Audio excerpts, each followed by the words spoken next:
I am Maria Garcia de Fleury. On December 20th, the church celebrates Saint Dominic of Silos, who was born in La Rioja, Kingdom of Navarra, Spain, around the year 1000. The son of farmers, he was a shepherd for 4 years, which helped him awaken a taste for solitude and contemplation. His parents allowed him to be an assistant to the parish priest of the town, where he made quick progress in his studies.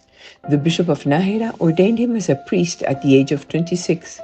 At the age of 30, after living years of solitude and prayer, he entered the Benedictine monastery of San Millán, where he continued his formation. After 2 years of professed, he became teacher of the young people who were educated in the monastery. Later, he was appointed prior of Santa María de Cañas, which was in a deplorable state. There he demonstrated his great skill in administration, making the priory prosper rapidly. At that time, the eldest son of King Don Sancho ruled the kingdoms of Navarra and La Rioja.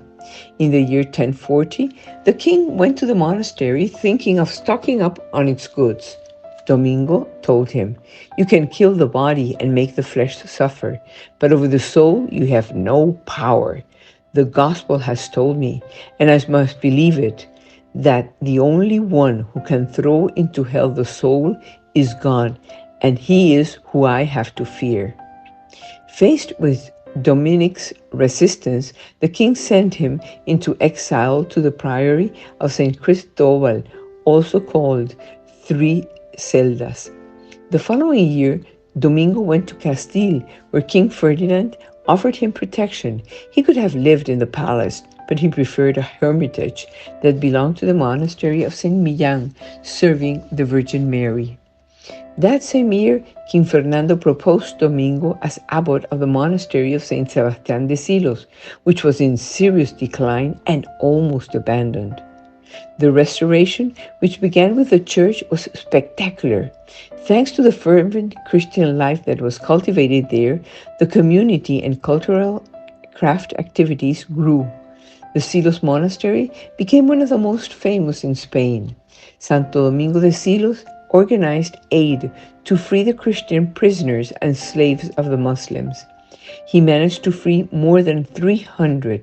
He did his best to help everyone, but he was not fooled. For example, one night the thieves wanted to steal the entire harvest from the monastery. Domingo let them work all night, and at dawn, when everything was already packed in sacks, he sent his monks with clubs to tell them, "Thank you very much for having replaced them in collecting the harvest, and you can leave."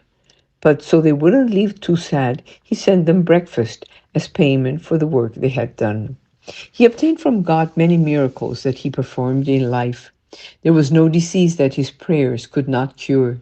He announced the date of his death, which occurred on December 20, 1073.